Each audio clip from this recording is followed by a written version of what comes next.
નમસ્કાર મિત્રો, સ્વાગત છે અમારી યુટ્યુબ ચેનલ ઓલવેઝ હેપીમાં. મિત્રો, વિડીયો શરૂ કરતાં પહેલાં બીજી એક માહિતી લઈ લઈએ. 1 જુલાઈ 2020થી 31 ડિસેમ્બર 2020 સુધીના મહત્ત્વના 1000+ પ્રશ્નો એક જ પીડીએફમાં, એટલે કે 130 પાનાની પીડીએફ જો તમે ડાઉનલોડ કરવા માગતા હોય તો ફક્ત 20 રૂપિયામાં ડિસ્ક્રિપ્શનમાં તેની લિંક આપેલી છે, જ્યાંથી તમે ડાઉનલોડ કરી શકશો. 1 જુલાઈ 2020થી 31 ડિસેમ્બર 2020 સુધીના મહત્ત્વના પ્રશ્નો. હવે મિત્રો, આજે આપણે 24 જાન્યુઆરીથી 5 ફેબ્રુઆરી 2021ના મહત્ત્વના કરંટ અફેર્સના પ્રશ્નો જોઈશું. પ્રથમ આપણે 24/1/2021થી 26/1/2021ના પ્રશ્નો જોઈશું. અને હા, આની પીડીએફ જો તમે ડાઉનલોડ કરવા માગતા હોય તો ડિસ્ક્રિપ્શનમાં ટેલિગ્રામ ચેનલની લિંક આપેલી છે, ત્યાં જોડાઈ જજો, ત્યાંથી તમને મળી જશે. 26 જાન્યુઆરી એટલે રાષ્ટ્રીય બાલિકા દિવસ. નેશનલ ગર્લ ચાઇલ્ડ દિવસે હરિદ્વારની સૃષ્ટિ ગોસ્વામી ઉત્તરાખંડની એક દિવસની મુખ્યમંત્રી બની. 25 જાન્યુઆરી એટલે નેશનલ વોટર્સ ડે અને રાષ્ટ્રીય મતદાતા દિવસ પણ કહેવામાં આવે છે, જે 2021માં 11મો છે. દેશભરમાં શહેરની ક્વોલિટી ઓફ લાઈફના સર્વેમાં અમદાવાદ કેટલામાં ક્રમે છે? તો 8મા ક્રમે છે. ભારતનું સૌપ્રથમ હાર્મોનિયમ મંદિર ક્યાં બનશે? કચ્છના ભચાઉમાં બનાવવામાં આવશે. બાકી રકમ ન ચૂકવવા બદલ યુએને કેટલા દેશો પાસેથી મહાસભામાં મતદાન કરવાનો અધિકાર છીનવી લીધો છે? 6 દેશો પાસેથી. ઉર્જા ક્ષેત્રે સહયોગ માટે ભારતે કયા દેશ સાથે સમજૂતી કરી હતી? તો ઉઝબેકિસ્તાન સાથે સમજૂતી કરી હતી. દેશમાં કયા રાજ્યની પોલીસ એકેડમીએ દેશભરમાં ટોચનું સ્થાન પ્રાપ્ત કર્યું છે? તો કોને? રાજસ્થાન પોલીસ એકેડમીએ. કયા રાજ્યની સરકારે ઘેર ઘેર રાશન વિતરણ વ્યવસ્થા શરૂ કરી? આંધ્રપ્રદેશ સરકારે. દક્ષિણ દિલ્હીના એન્ડ્રુજગંજ વિસ્તારમાં એક સડકને કયા અભિનેતાનું નામ આપવામાં આવ્યું છે? સુશાંત સિંહ રાજપૂતનું નામ આપવામાં આવ્યું છે.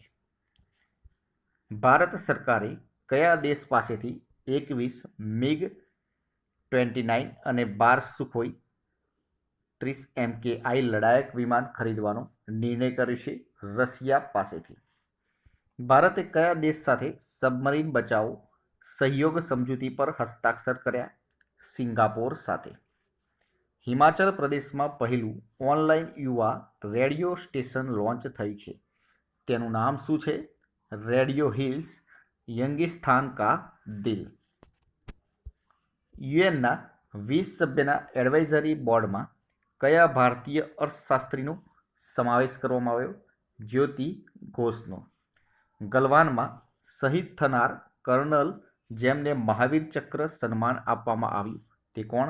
સંતોષ બાબુ.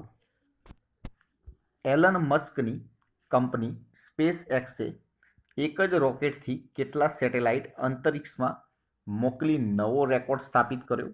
143 સેટેલાઇટ રોકેટ ફાલ્કન 9 દ્વારા મોકલવામાં આવ્યા હતા.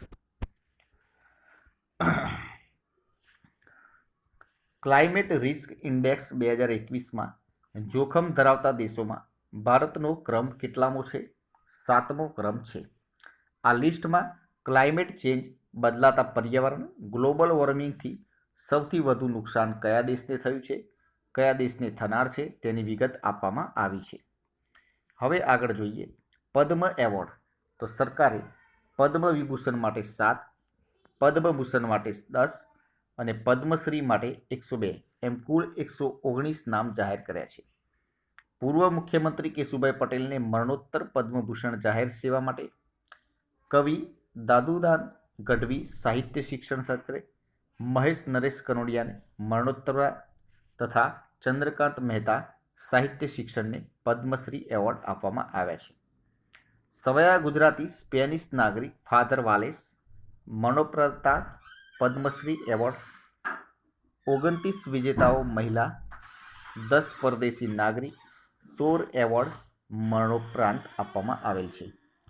જાપાનના પૂર્વ વડાપ્રધાન Shinzo Abe Padma Vibhushan, public affairs award અને ગુજરાતને ફાળે 4 સન્માન આપવામાં આવેલ છે. ગુજરાત પોલીસના 19 અધિકારી જવાનોને રાષ્ટ્રપતિના ચંદ્રક જાહેર કરવામાં આવે છે. હવે આપણે 27-28ના 2021ના પ્રશ્નો જોઈશું. 25 જાન્યુઆરી એટલે રાષ્ટ્રીય પર્યટન દિવસ. 25 જાન્યુઆરી હિમાચલ પ્રદેશનો રાજ્ય દિવસ પણ કહેવાય છે. પ્રજાસત્તાક દિન નિમિત્તે કયા દેશની આર્મીએ પ્રથમવાર પરેડમાં ભાગ લીધો? બાંગ્લાદેશની આર્મીએ પ્રથમવાર પ્રજાસત્તાક દિનની પરેડમાં ભાગ લીધો છે. કેટલા બાળકોને પ્રધાનમંત્રી રાષ્ટ્રીય બાળ પુરસ્કારથી સન્માનિત કરવામાં આવ્યા હતા? 32 બાળકોને. ઉત્તર પ્રદેશ સરકારે સ્પર્ધાત્મક પરીક્ષા માટે મફત કોચિંગની શરૂઆત કરી છે. આ કાર્યક્રમને શું નામ આપવામાં આવ્યું છે? અભ્યુદય કાર્યક્રમ નામ આપવામાં આવે છે. એક પૌધા સુપોષિત બેટી કે નામ પર યોજના કયા રાજ્યએ શરૂ કરી છે? રાજસ્થાન. પ્રજાસત્તાક દિનની પરેડમાં પીએમ મોદીએ હાલારી પાઘડી પહેરી. કઈ પાઘડી? હાલારી પાઘડી પહેરી હતી. હવે આપણે 29/1/2021થી 31/1/2021ના મહત્વના પ્રશ્નો જોઈશું. ટ્રાન્સપરન્સી ઇન્ટરનેશનલે તેના કરપ્શન પર્સેપ્શન ઇન્ડેક્સ CPIનો 180 દેશોનો સર્વે કર્યો. ભ્રષ્ટાચાર મામલે ભારત કેટલામાં ક્રમે છે? 86મા ક્રમે છે. ભારતને 100માંથી 40 પોઈન્ટ મળેલ છે. ન્યૂઝીલેન્ડ સૌથી પ્રમાણિક દેશ કહેવામાં આવે છે.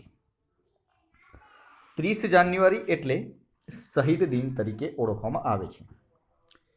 વિશ્વના ટોચના 25 પ્રિય ફરવાલાયક સ્થળોમાં ભારતના કયા 2 સ્થળોનો સમાવેશ થયો છે? દિલ્હી અને જયપુરનો.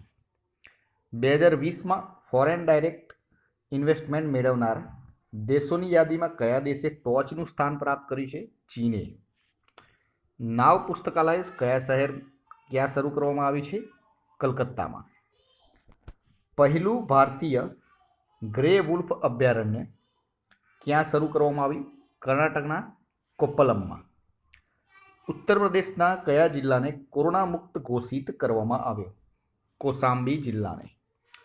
એક્સપ્રેસ વે પર હવાઈ પટ્ટી ધરાવતું દેશનું પ્રથમ રાજ્ય કયું બન્યું? ઉત્તર પ્રદેશ. વાર્ષિક આદિવાસી મેળો ક્યાં યોજાતો હતો? ભુવનેશ્વર ખાતે. એશિયન ક્રિકેટ કાઉન્સિલના પ્રમુખ તરીકે કોની વરણી કરવામાં આવી? જય શાહની. ગુજરાતી અભિનેતા દિગ્દર્શક અરવિંદ જોશીનું તાજેતરમાં નિધન થયું છે. હવે આપણે 1/2/2021થી 5/2/2021 સુધીના પ્રશ્નો જોઈશું. 23 નવા ગાર્બેજ કેફે ક્યાં ખોલવામાં આવ્યા? દિલ્હી ખાતે. સૌથી સારી ન્યાય વિતરણ પ્રણાલી કયા રાજ્યની છે? મહારાષ્ટ્રની. એશિયા પેસિફિક વ્યક્તિગત સ્વાસ્થ્ય સૂચકાંકમાં ભારતે કયું સ્થાન મેળવ્યું છે? 10મું. કોરોના વાયરસ પ્રદર્શન સૂચકાંક મામલે 86મું સ્થાન પ્રાપ્ત કર્યું છે. ચીનની COVID-19 રસીને મંજૂરી આપનારો યુરોપિયન યુનિયનનો પ્રથમ દેશ કયો બન્યો? હંગેરી. નાસાના કાર્યકારી વડા તરીકે કોણ નિમાયા? ભવ્યા લાલ. વર્ષ 2020નો ઓક્સફર્ડનો કયો હિન્દી શબ્દ વર્ડ ઓફ ધ યર બન્યો? આત્મનિર્ભરતા. એરો ઇન્ડિયા 2021 રિહર્સલ ક્યાં ચાલી રહી છે? બેંગલુરુ ખાતે. ઇકોનોમિસ્ટ ઇન્ટેલિજન્સ યુનિટ દ્વારા જાહેર થયેલ લોકશાહી સૂચકાંકમાં ભારત કેટલામાં સ્થાને છે? 53માં. નોર્વે પ્રથમ અને આઇસલેન્ડ બીજા ક્રમે છે. ભારતની સૌથી નાની વયની મહિલા પાયલટ કોણ બની? 25 વર્ષની કાશ્મીરની આયશા અઝીઝ. 4 ફેબ્રુઆરી એટલે વિશ્વ કેન્સર દિવસ. સંરક્ષણ સંશોધન અને વિકાસ સંગઠન DRDOની પ્રયોગશાળા institute of nuclear medicine and allied sciences INMAS દ્વારા બાઇક આધારિત એમ્બ્યુલન્સ બનાવવામાં આવી છે. તેનું નામ શું છે? રક્ષિત. ભારતના રિપબ્લિક ડે પરેડમાં ભાગ લેનાર પ્રથમ મહિલા પાયલટ કોણ બન્યા? ભાવના કાંત. નીતિ આયોગના ભારત ઇનોવેશન ઇન્ડેક્સમાં કયું રાજ્ય પ્રથમ ક્રમે રહ્યું? કર્ણાટક. ભારતીય સૈન્ય, ભારતીય નૌકાદળ અને ભારતીય વાયુદળ દ્વારા અંદમાન નિકોબાર ખાતે સંયુક્ત લશ્કરી કવાયત યોજવામાં આવી હતી. આ કવાયતનું નામ શું છે? કવચ. ભારતે હાલાહુક વિમાનથી કયા વેપનનું સફળતાપૂર્વક પરીક્ષણ કર્યું? સ્માર્ટ એન્ટી એરફિલ્ડ વેપન સાવ. 2019-20 માટે business standard banker of the year તરીકે કોને પસંદ કરવામાં આવ્યા? ફેડરલ બેંકના ચીફ એક્ઝિક્યુટિવ ઓફિસર અને મેનેજિંગ ડિરેક્ટર શ્યામ શ્રીનિવાસનને. ભારતીય નૌકાદળે કયા દેશની નૌકાદળ સાથે સબમરીન બચાવવા સહાયતા અને સહયોગ અંગેના અમલીકરણ કરાર પર હસ્તાક્ષર કર્યા? સિંગાપોર સાથે. ઉત્તરાખંડે મનરેગા યોજના હેઠળ કાર્યકારી દિવસોની સંખ્યા 100થી વધારીને કેટલી કરી? 150 દિવસ કરવામાં આવી છે. કેન્દ્રીય કેબિનેટે તાજેતરમાં જમ્મુ કાશ્મીરમાં કઈ નદી પરના રતલે હાઇડ્રો પાવર પ્રોજેક્ટને મંજૂરી આપી? ચેનાબ. ભારતીય વાયુસેના કયા દેશની વાયુ અને અવકાશ દળ વચ્ચે દ્વિપક્ષીય હવાઈ ડેઝર્ટ નાઇટ યોજશે? ફ્રાન્સ સાથે. હિમાચલ પ્રદેશના કિન્નૌર જિલ્લામાં પંચાયતની ચૂંટણીમાં ભારતના પહેલા મતદાતા જેમને 17 જાન્યુઆરી 2021ના રોજ મતદાન કર્યું? શ્યામશરણ નેગી. 1952ની સામાન્ય ચૂંટણીમાં તેઓ પ્રથમ મતદાતા હતા. તો મિત્રો, આ હતા આપણા આજના ક્વેશ્ચન. વિડીયો પસંદ આવે લાઇક કરજો, પોતાના મિત્રો જોડે શેર કરજો, ચેનલને સબસ્ક્રાઇબ કરવાનું ના ભૂલતા, જેથી કરીને આવનાર દરેક વિડીયોની નોટિફિકેશન આપણી સૌપ્રથમ મળી રહે અને આપણી તૈયારીમાં વધારો થઈ શકે. કાલે ફરીથી નવા વિડીયો સાથે મળીશું. જય હિન્દ, જય ભારત.